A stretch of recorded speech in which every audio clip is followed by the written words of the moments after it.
We are live with the FanDuel Fantasy Waiver Wire Q&A, getting you set for those Week 7 waiver wires in your season-long fantasy football league. And it may not be the best waiver wire we've got, but a pretty interesting time for trades to try to, improve your rosters for the stretch run of the playoffs and also bye weeks, making things potentially a bit complicated. So let's dive on in and get you set for those waiver wire questions. This is the waiver wire Q&A right here on the FanDuel Facebook, YouTube, Twitch, and Periscope pages. My name is Jim Sonis. I am a senior writer and analyst for numberFire.com. Joined here as always by JJ Zachariason. He is the editor-in-chief of numberFire and FanDuel. JJ, Week 6 is in the books. How are things going for you today?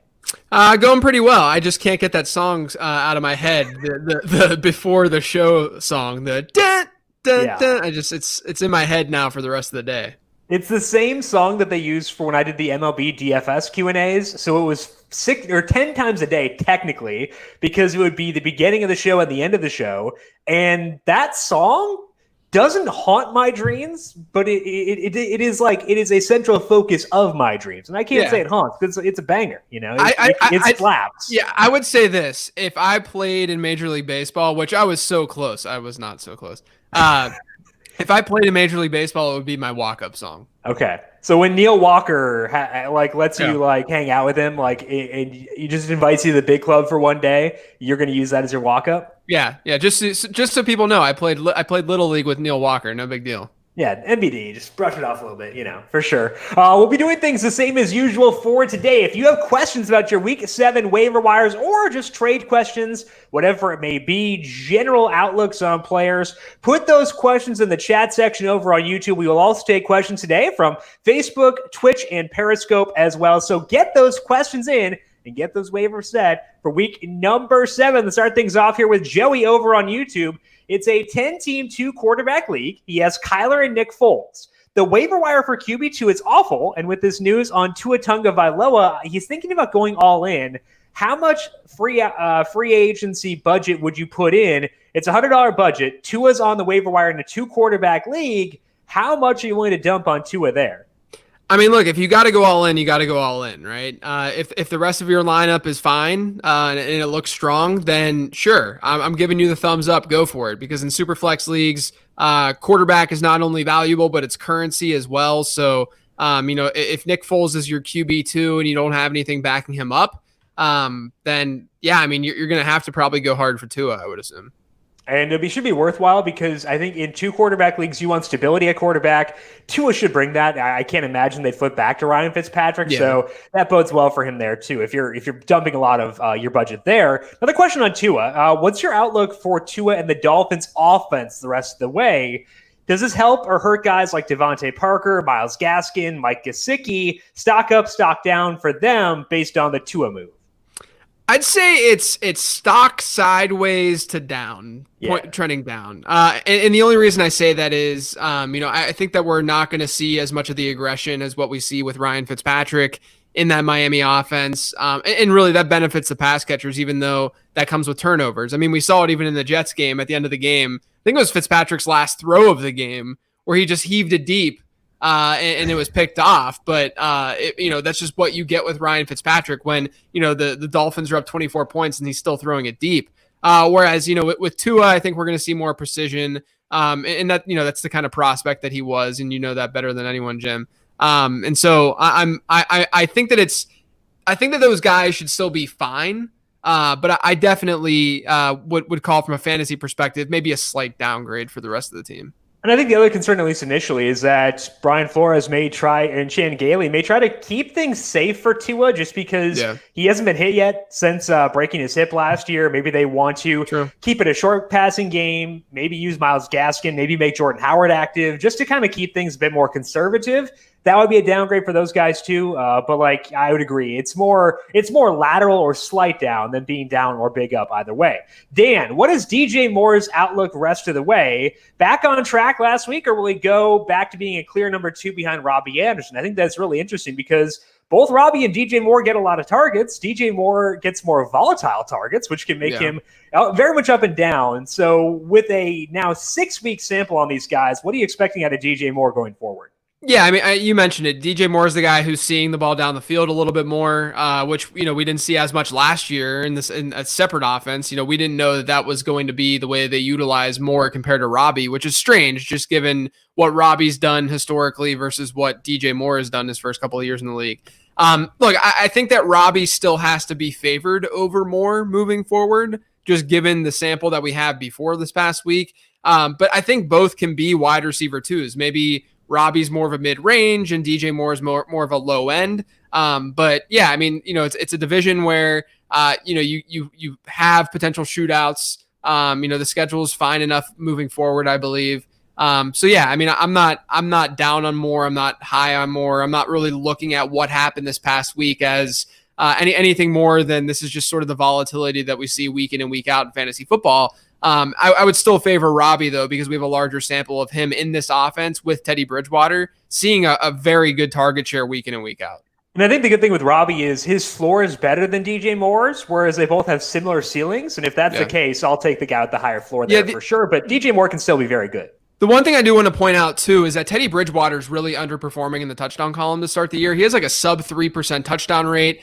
Based on his yardage total, if you look at the conversion of yards to touchdowns, whether you're looking at 2011 to 2019 and what's happened there is like 168 yards or maybe 162 yards per touchdown pass. This year, because scoring is so crazy, it's 150 yards per touchdown pass. But Teddy Bridgewater, based on the 2011 to 2019 numbers, he should have closer to 10 or 11 touchdowns right now, and he only has 6. So just be prepared for that passing attack to see more love through the air in terms of scoring touchdowns. It's just tough when you can hand it off to a generational running back like Mike Davis. It's tough to get Teddy those tutties. Chad, is it time to drop Dearness Johnson, and would you drop him for someone with upside like Irv Smith? So Dearness Johnson, I think it's confirmed what we thought initially, where Kareem Hunt is getting workhorse type usage. Would you drop Dearness Johnson for, an intriguing guy like Irv Smith as a backup tight end? Yeah, guys like Dearness Johnson, I never put on my roster. I'll recommend them as an ad in like a deeper league, almost because, you sort of have to. Yeah. But, realistically, he's not a player that I find a lot of usability with. I think that you could even throw, to a not to the same, he's not in the same tier as Dearness Johnson, but it's similar to like a Damian Harris to me. We were having a conversation about Harris yesterday, and I was contemplating just dropping Harris on one of my teams for just to have like a rotational piece on my bench, because Harris is just one of those guys that sure he can fill in during a bye week, or if you're in a bigger league, like a 14-team league, maybe you start him or just a big lineup. But at the same time, he doesn't have that much usability. He's not going to be very predictable. Sony Michel is going to be back eventually. Who knows what the backfield looks like? But that's sort of the way that I view those types of players. If I'm not going to use them and I know that I'm not going to use them, I'll either try to trade them away. Dearness Johnson doesn't have that trade value at all, so you can't do that. Or I'll just drop them. And I think that in this case, you can do that. Yeah, for sure. I'd agree with that as well. Alvin, how much would you put in a waiver claim for Boston Scott? Probably kind of sounds like Boston Scott will be like a 1-week starter, but it does seem like he's kind of the clear guy who would be benefiting if Miles Sanders can't go. So it's a cloudy situation for Boston Scott because you're not sure what the long-term outlook is, but you should get at least 1 week of really good usage. How would you value Boston Scott in a budget league? I might not go that crazy. I think someone else in my league might end up going crazier than me. There's a lot of reasons for it. Number one, in that week 1 game where Miles Sanders was sidelined, we saw a decent amount of Corey Clement. I mean, he was involved in a decent way. Don't remind me. My DFS bankroll does not need to be reminded of this happening. Keep in mind, though, too, there was a weird script in that game. He got hurt. Boston Scott missed some time with injury. Yes. I've thought through this like 16 bajillion times. Yeah. And also, I fear the Washington front more than the Giants front. But it's still not like the cakiest of matchups in the world. I mean, it's not bad by any means. I mean, this is we would look at the Giants and say this is a plus matchup because of game script, etc. But I do think that there's at least somewhere there's some split backfield. Now, with that being said, I think that there are other layers to not liking Boston Scott, which is the offensive line. That's probably the biggest reason because they're playing with like practice squad guys at this point. And the whole, all the personnel on that team also, we don't know if Dallas Goedert's going to be back this week. So they're going to be throwing to guys like Kroom, right? The guy who was who was signed from Richard Rodgers, baby. And Richard, Richard Butler. Richard Rodgers is actually going to be one of our streamers on a show that I'm about to do. That's amazing. Because that's the way the tight end position looks right now. But yeah, I mean, like you're in a position where this offense realistically, personnel wise, could do very little and do nothing. Yeah. Now that's good in terms of Boston Scott maybe seeing a high target share in this game.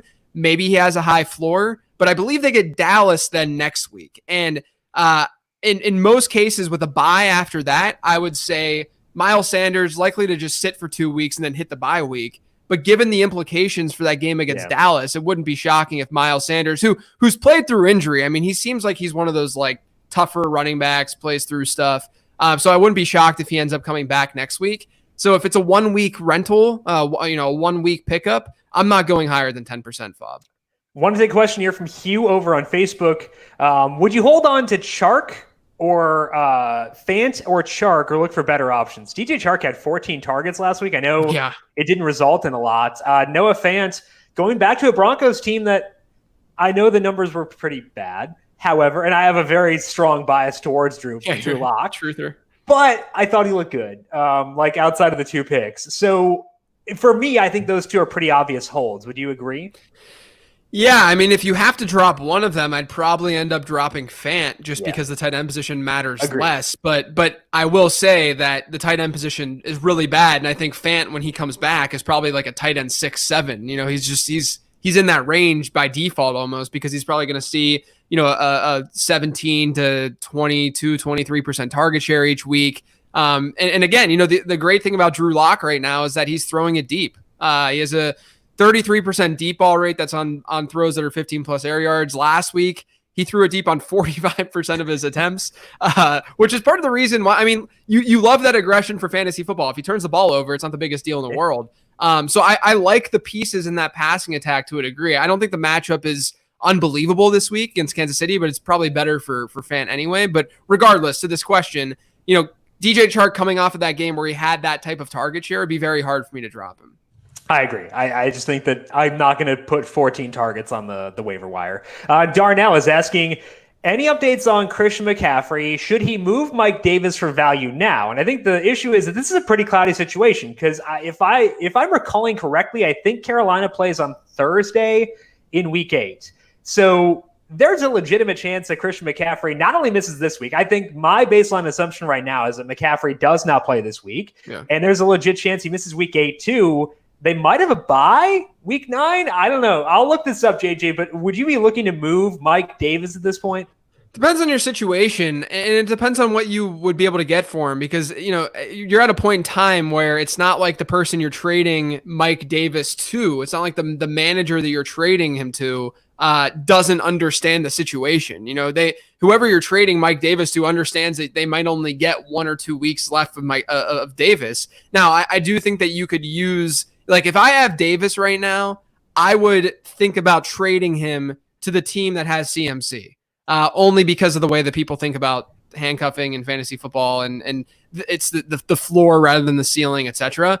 But I just don't know if you're going to get anything significant for Davis right now with the best running back in the league looming to coming back. So the best running back in the league is already there. It's Mike Davis. Yeah, Mike what Davis. Are we doing here? I should say I think that Alvin Kamara is right there with CMC. But regardless, I and Aaron Jones. But I don't know if you're going to get enough out of a deal to trade Mike Davis right now. So I would probably hold tight, just try to get a week or two out of him because that he's going to see elite usage and then kind of go from there. Also, they play Atlanta in week 8, so if McCaffrey can't go there, their bye is not until week 13, which is wild. So I was off on that. But it is a Thursday game in week 8 against Atlanta, and if it's Mike Davis there, you're going to want Mike Davis. So if you can't get anything, hold tight.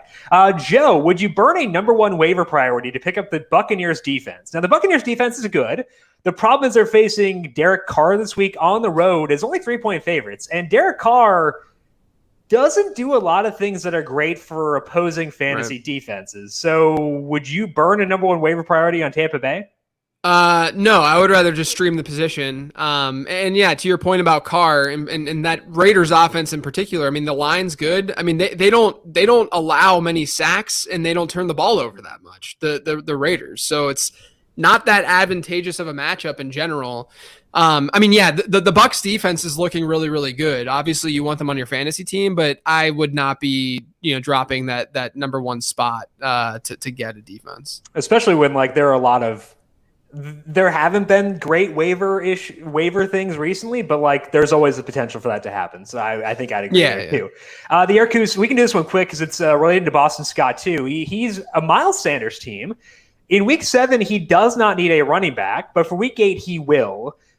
He says that his league is very greedy. So let's say you don't need to fill in for week 7, but you need to ensure you have a starter for week 8. In that situation, would you use that waiver priority on Boston Scott, or would you hold it for something else? No, I would risk Miles Sanders playing in week 8 because I do think that there's at least a bet. I'd probably put it at like 60-40, 65-35 that Miles Sanders plays, just given the 1 to 2 week window that we have, the information that we have right now. Usually, what we saw with the Eagles with Miles Sanders in the offseason, remember in August, whenever he had that issue, was that we thought that he was totally fine, but they didn't put this this very strict time frame on that injury. So I like the fact that they have that time frame on here. And then I like the fact that they're facing it and they're playing in a game where they absolutely are going to need that W.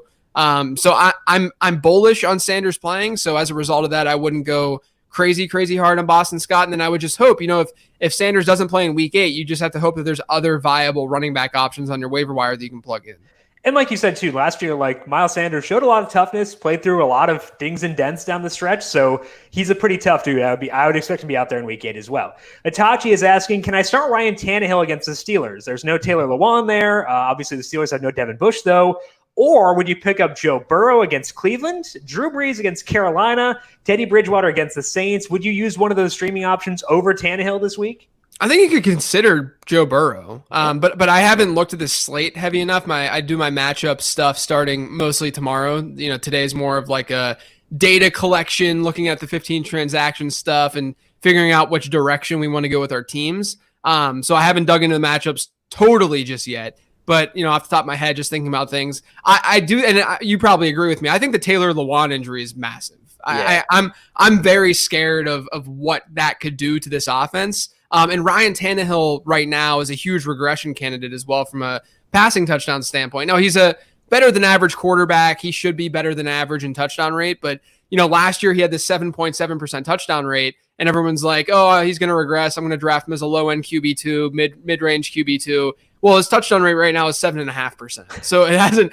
really changed all that much, but I don't think that we should expect that, week in and week out moving forward. Devin Bush being out, certainly not good for Pittsburgh, but they can generate a lot of pressure, as we know, by far the most pressure generated in the league. And against an offensive line that without Lewan, I'm a little bit fearful of that matchup. So I think that you can make the argument to go with Burrow there. Yeah, no Lewan in a vacuum is bad. No Lewan against the Steelers, real bad. Joey, how easily does Michael Thomas slot back in as the best receiver in the league rest of the season? Does he? And I think that's a different question because, there are other guys. I think Devontae Adams would probably be preferred option, at least for me. DeAndre Hopkins is right there. Are you having full confidence in Michael Thomas in season long as he comes back this week? I'm having full confidence in him, but if you're making the argument that he's by far the top wide receiver in fantasy, I would say the two names that you dropped would be the two names that I would arguably prefer. DeAndre Hopkins doesn't even have that great of a game last night, despite Kyler Murray completed 9 passes, but DeAndre Hopkins doesn't have a great game last night. Won by 30. and then they scored 38 points. But DeAndre Hopkins still came through with a big play, so that his floor is at least decent enough. And then Devontae Adams, man, in 2 of his 3 games played, he's seen like a 36+% target share. He's going to be fed when he plays. And it's wild as an aside that the Packers seem to be better offensively when Devontae Adams isn't on the field. But regardless, I would put Devontae Adams and DeAndre Hopkins at least in the same tier as Michael Thomas. But obviously you can make the argument that Thomas is the wide receiver one too. Yeah, Devontae, if we look at just his 2 full games, his average targets per game went down to 13.5. Yeah, right. This past week. So really slacking, not at full strength off the injury. Kenny, which tight end should I pick up? Oh my. Here we go. Hello, 2020. Anthony Ferkser, Richard Rodgers, or Darren Fells? Nice. Well, oh boy, I'm sorry, Kenny. Darren Fells is my boy. Is Houston on? Who's Houston get this? Are they on a bye this week? So they're playing Green Bay, which is a great game. Right. But Jordan Akins, if I were putting money on it, I'd bet Jordan Akins is back this week. Yeah, so he's been dealing with a concussion and an ankle injury. And top of that, I think the ankle was the bigger reason he sat out this past week. That's what I was going to say. Yeah, but he was practicing the week before that, so I'd bet he plays. Yeah. So not that I track Jordan Akins' injuries more than I should. I mean, look. If Jonnu Smith misses time, I think Firkser's a decent play. I say that within context, right? Richard Rodgers is the dad runner extraordinaire. He probably runs like a 5.7 at this point. So I even though he might see 6 or 7 targets in that game, I'm not going to be super bullish about his ceiling. And then we saw the ceiling from Firkser last week, right? So I might, and without Devin Bush there too in the middle of the field, maybe that's helpful too from a matchup standpoint. So maybe I'd lean that way, but it obviously is dependent on Jonnu Smith's status. I mean, Tennessee, I understand that this is due to personnel in a way, but Tennessee has targeted their tight ends at one of the highest rates in football. But like Jonnu wasn't playing last week and they still did it. So I still think it's a foundational part of the offense. So that's why I'm still at least enough bullish enough on him. We just got to get Michael Pruitt off the COVID list, and we can totally complete this trifecta here with the most amazing tight ends of all time. If only Jason Morrow were still on the Titans, like that'd be the true throwback here. Yes. Darnell, is it worth shopping Ezekiel Elliott with suspect, that's generous, Darnell, quarterback play and offensive line play? Zach Martin got banged up last night. Or would you hold tight because it's Zeke? And the context here is that Darnell is a 2-4 team, however, with a good roster. So in that situation, would you trade Zeke or hold and see what happens?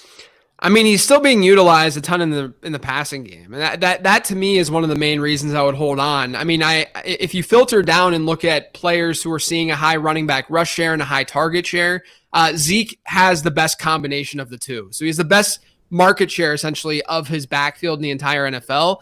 Number 2 on that list is arguably Clyde Edwards-Helaire, which is interesting, but. I would probably still hold on to Zeke because he's coming off a down game where he fumbled the ball 45 times again. And I think that regardless of how much that matters to fantasy football, which is, it matters a little bit, but not a ton. I think that it's going to probably matter in terms of the way that people perceive Zeke. And look, if you and I are running the team, we probably use more Tony Pollard, but I don't think that Dallas is going to do that. And so, he's the goal line guy. He's seeing an amazing target share. He's like a 17% target share this year. I think you have to just stick with him. Tony Pollard has the football IQ of a grapefruit. So I might not, I don't know, maybe we'll see. Watching him return kicks, it tilts me to no end. Maybe that's just tainting my view here. Done a meme. All the talk is Fulgham, but is Alshon a good stash? He's only 16% rostered and maybe back next week. Can Alshon Jeffrey get 152 yards in the season? Travis Fulgham had that 2 weeks ago. I don't know. Would you go with Alshon on waivers, or is it all about Fulgham here? I think it's about Fulgham. I mean, I talked about this on my show today on the 15 Transactions episode. I think when Alshon is back, Fulgham is still going to be on the field. He could easily be the X on that team whenever you have D-Jax and Jalen Reagor back as well. I mean, Fulgham can still be on the field. And Alshon could be on the bench. I mean, we just haven't seen enough from Alshon. And with this emergence, I don't know how you just put him on the bench. So right. I would favor Fulgham. They've been a bad offense. If you're a bad offense, you can't be picky and bench dudes who are productive. So they need to keep Travis Fulgham out there. And they've already said that too. So he's fine. Yeah. Antoine, which of these running backs would you consider to be the best pickup from waivers? And this is actually a pretty good waiver. So this will change things because it's better than most. Jerick McKinnon, Justin Jackson, the ball carrier, DeAndre Swift, or Boston Scott. I know that DeAndre Swift was someone you were mentioning in 15 Transactions to peddle elsewhere, but that was under the assumption he was already rostered. Here he's not. So how are you viewing Swift, Jackson, Scott, and McKinnon in that situation?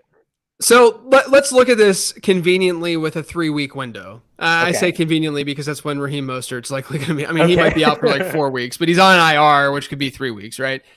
With that window, I think I would put Jerick first. Okay. I think what we saw without Raheem Mostert, McKinnon was seeing a lot of work in that backfield. I know that he didn't when Mostert went out this past week, but I think that could have had to do with game flow, them resting him, and he did have that weird fumble early in the game. And even though it wasn't an actual fumble. You know how coaches are irrational about that kind of stuff. So I would put Jarek first there. I do think Justin Jackson is interesting given his usage against New Orleans, but we know pretty much factually that Joshua Kelly is going to be the goal line back for them. And we don't know how that's going to flip-flop each week in terms of that running back rush share in that backfield. So I would probably put I would probably put Jackson second if I'm looking in a 3-week window, and then Swift third, and then I'm not caring about Boston Scott out of these guys. But the transaction with DeAndre Swift, if you're a team right now that's sitting at 5-1, let's say, maybe you're 4-2, I think Swift is the perfect stash because we could see him end up emerging out of that backfield. He's already averaged about a 12% target share this season. So he's being utilized at least as a receiver. Saw 3 goal line rushes, which they were all on the same drive. So that's, we can't, say that he's being utilized as the goal line back right now. But I do think that Swift has a lot of upside. He arguably has the most upside of those 3 guys. Right. But I would say the other 2 are a little bit more attractive in the shorter window, with Jarek being my 1 there. And I think the good thing about DeAndre Swift, like the red flags you mentioned are totally valid. And I think the good thing is he's getting the kind of touches you want. Like if I'm going to get a guy with 10 carries and no targets and he's getting a little bit more work, I don't really care. Yeah. But if he's already getting a baseline of 4 targets and then adding the rushes and maybe adding some goal line work, that's pretty attractive to me. But like you said, Adrian Peterson also had a 1-yard touchdown that game. So like and the snap rate was still low. So it's not as if Swift's concerns are gone. I just think that the baseline is there for it to be a really good fantasy piece going forward. If he can get a little bit more work, just kind of want to see it before you buy in. So if you're looking short term, I agree that those guys, the value in Swift does go down a bit. Yeah, I would say this though, just thinking about this, I would probably put Jarek 1, just given the short term, like if I need it right away. If I don't need that short term production, I would probably get Swift because realistically, he could outscore Justin Jackson in the next few weeks. Like that wouldn't be like shocking, right? So I would go Swift over Jackson. I would agree with that as well. Okay, let's close up here with a question from Chris over on Facebook. Would you drop Zach Ertz? He is now likely, I don't think he's been officially placed yet, but he's likely to go into reserve. Wasn't doing a whole lot before then. Can we drop Ertz? I mean, it depends on who you're picking up. The tight end position is really rough. But I do think with Dallas Goedert coming back either this week or maybe next week, he's going to be the tight end. I mean, he was the tight end 1 for them earlier this season. Ertz has not looked normal and good so far this year. And I think that you can make the argument that, you can drop him. If you don't have an IR spot, let's say that you're in a 10-team league and the waiver wire, has guys like the players we were just talking about in the previous question, absolutely drop Ertz. If you're more in a 12-team league, a normal league, that's when it's kind of iffy. But if you can't have him just sitting on your bench for a few weeks, then I can understand dropping him. Well, it's 4 weeks actually, because he's on IR, which is 3 games, and they have their bye in there too. Right, exactly. So that's 4 weeks to carry him. So I would agree. I think if you need that spot, feel free to go ahead. That is all the time that we have for today here on the Waiver Wire Q&A, but we are not done for this week, not for a long shot, because we are back here on Friday for our snake draft Q&A. JJ victorious in our snake draft in week number 6. He'll try to double up with that on Friday. That is at 3:30 p.m. Eastern here on the FanDuel YouTube, Twitch, Periscope, and Facebook pages, and we are giving away a ticket to the Week 7 FanDuel Sunday Million live on air on Friday. So make sure you tune in 3:30 p.m. Eastern on all those streaming services, and also get your entries. And you can actually enter now by going to the description over on YouTube and check that out. We'll have a link to enter in there. You just enter your email. We'll draw for that on Friday during the show, 3:30 p.m. Eastern for that. JJ has a Start Sit Q&A every Sunday at noon Eastern. JJ, thanks for joining me for today. Where can people find your stuff for this week? Yeah, so I'm on Twitter at Late Round QB. I have my podcast, the Late Round Podcast, which can be found anywhere podcasts can be found. Did the 15 transactions episode today that dropped, and then tomorrow I have a 10 trends show, then a matchup show, and then the weekly mailbag show. So 4 times a week. Check it out, the Late Round Podcast. Just make your life easier. Subscribe to the Late Round Podcast so you can get all those right as they go up. Makes things a whole lot easier. Thank you to JJ. Also, thank you to Calvin Theobald, our video producer, for on the video side of things here today. Thank you, Cal, as always. And thank you to everyone for tuning in. Good luck with your Week 7 waivers. We'll talk to you again on Friday for the snake draft. This has been the Waiver Wire Q&A.